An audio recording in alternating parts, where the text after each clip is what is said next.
Hello, I'm Chris. This is Gross Models. Welcome to day 22 of 30 Days Lost in Space. We're approaching the end now. The end is nearly in sight. We're continuing from yesterday's build with this. Indeed, it's still up and running.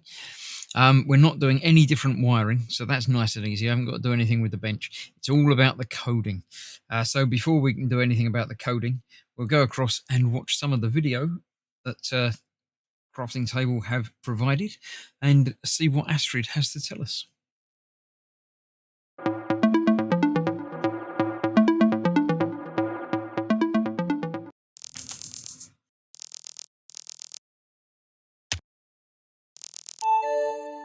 Good morning, Explorer. I must say, you're absolutely glowing.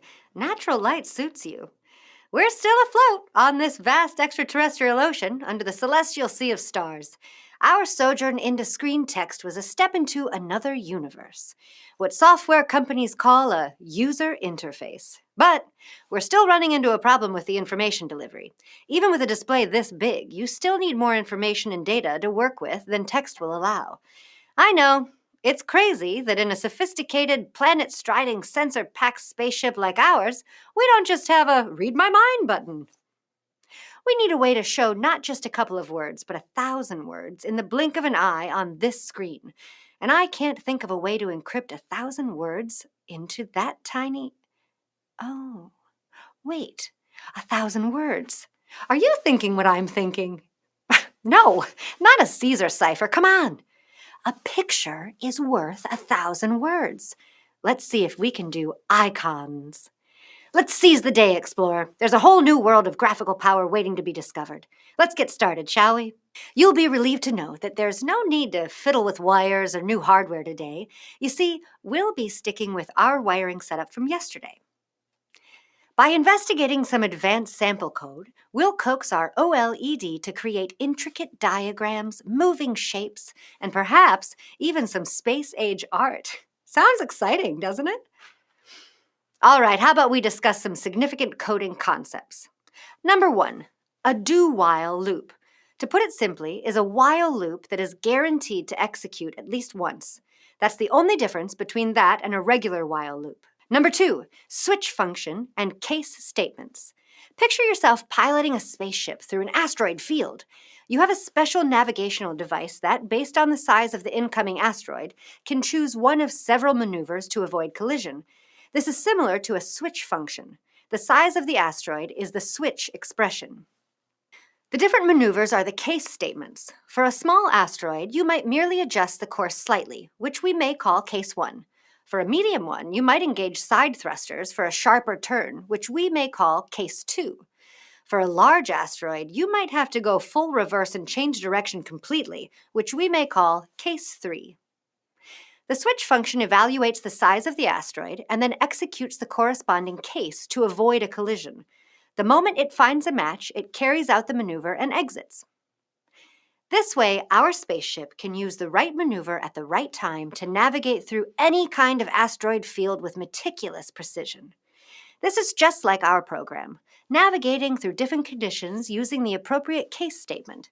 Take that, mighty space rock! You're no match for our anticipatory prowess. Number 3, bitwise shift. The operators for them look like this. Now, let's move on to the rather intriguing world of bitwise operations. A bitwise shift is essentially the process of sliding all the bits in a binary number to the left or right. When you shift a binary number to the left, it's akin to multiplying it by 2. Shifting to the right, it's like dividing by 2. Number 4, bitwise AND.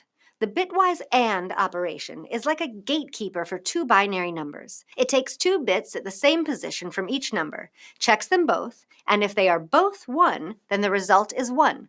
Otherwise, it's a 0. It's a pretty picky gatekeeper. It is completely different from a normal AND. With these concepts under your belt, we're even better equipped to navigate the coding cosmos. All right, Explorer. There's no new pseudocode today because we're simply putting our new OLED display through its paces, just like a rigorous pre-flight check. It's absolutely critical to ensure all systems, including our display, are in top-notch condition before the launch. Imagine trying to juggle avoiding space rocks while also fixing a faulty display in zero gravity. It's not my idea of a spacewalk in the park. So, today's all about making sure our OLED is up to the challenge. Ready to take a look at the line by line for the graphics code? I bet you are. I've also added it to your mission resources, so be sure to glance it over.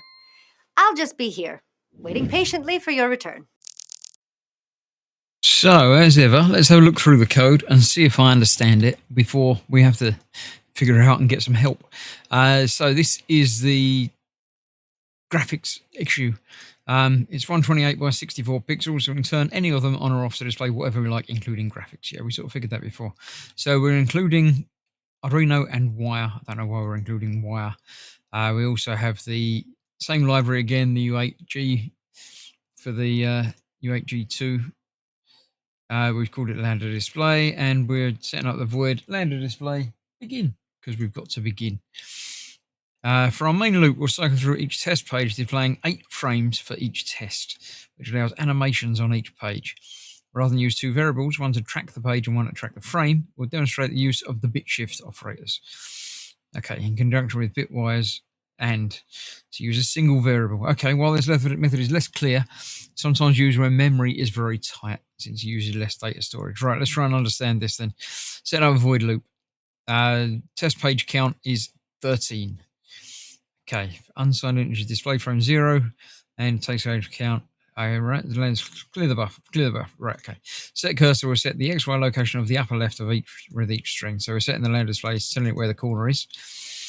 Y offset is current Y coordinate below all previously drawn content. So we're starting at the top of the display.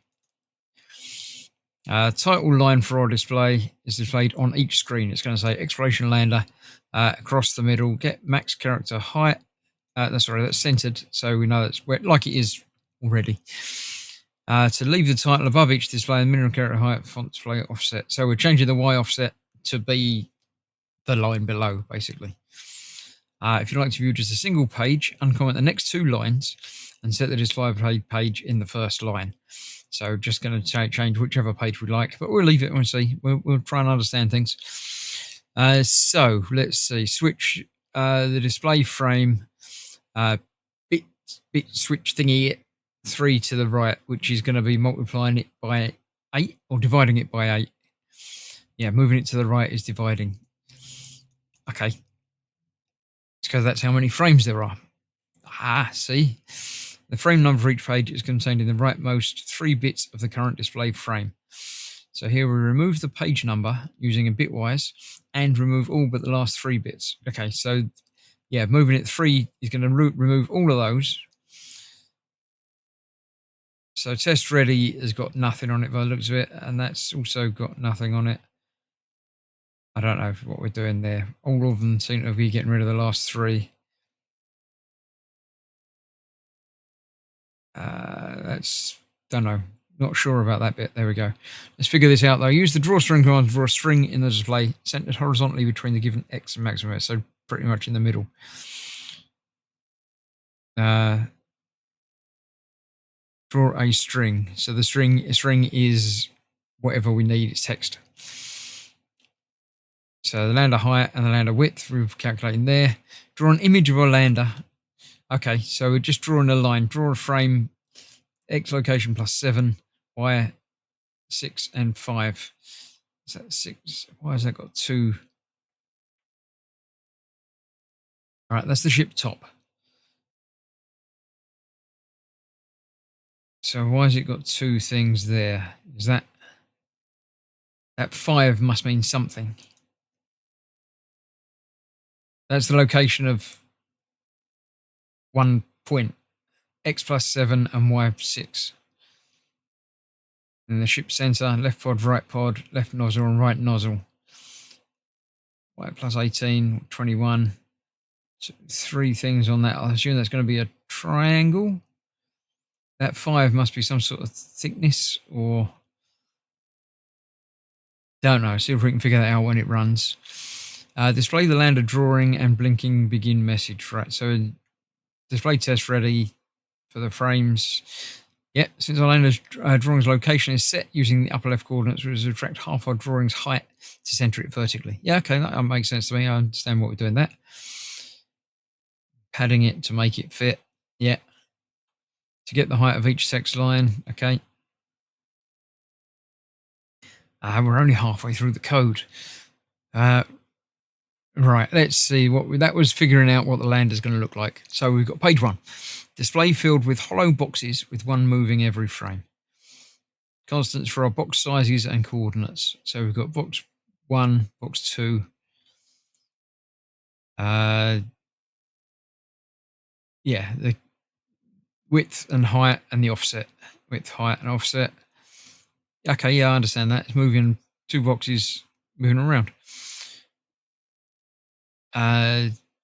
Test box frame. Offset down by font height. Yeah, so again, we're just drawing boxes and moving around a little bit. So page 2, a display field with hollow circles with one moving every frame. So we've got says circles. That's going to be different. It's going to be a X, Y, and draw a disc. Okay, so circle diameter. Okay, yeah, so you've got to say where the center is and the diameter of it, or the radius of it. Makes sense to me. Page 3 is the display field with hollow boxes with rounded corners. That's just drawing a special type of box. Page 4 is text strings, drawing them in different directions. Okay, how do we do that? Set font direction. There we go. Okay, so that's font direction is right to left and upside down. It's 2. Up. 0 is left to right. 1 is up to down, so writing down the screen. Right to left, upside down, down to up, and putting back to 0 is drawing normal again. Right, okay. Lines at different angles on page 5. Yeah, that's easier than everything else. I'd have started with that.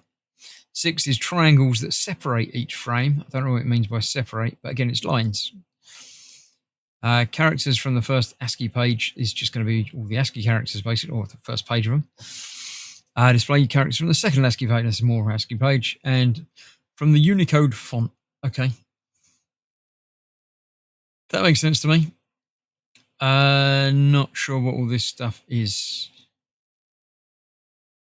That must be to do with the Unicode font. Pages 10 and 11, bitmap modes, non-transparent and transparent. So we're playing a solid bitmap. I don't know where we're getting the bitmap from. Bitmaps are pictures. I know that much. And 12 is bitmap overlay. So I assume we're overlaying a bitmap over something else. So that's all the code. So most of it I understood vaguely. Let's upload it and we'll see exactly what happens down here. Let me go back down to the bench. So get that full screen for you. Once that's finished compiling, it is now going to see about uploading. Hopefully. No, it hasn't. It's still compiling. It's thinking deeply about compiling. Oh, there you go. The bar has moved. So now it is uploading. Yeah, little data is flashing. So we've got 12 pages to do on here. So we'll figure these out. There we go. It's drawn the lander. That circle's moving.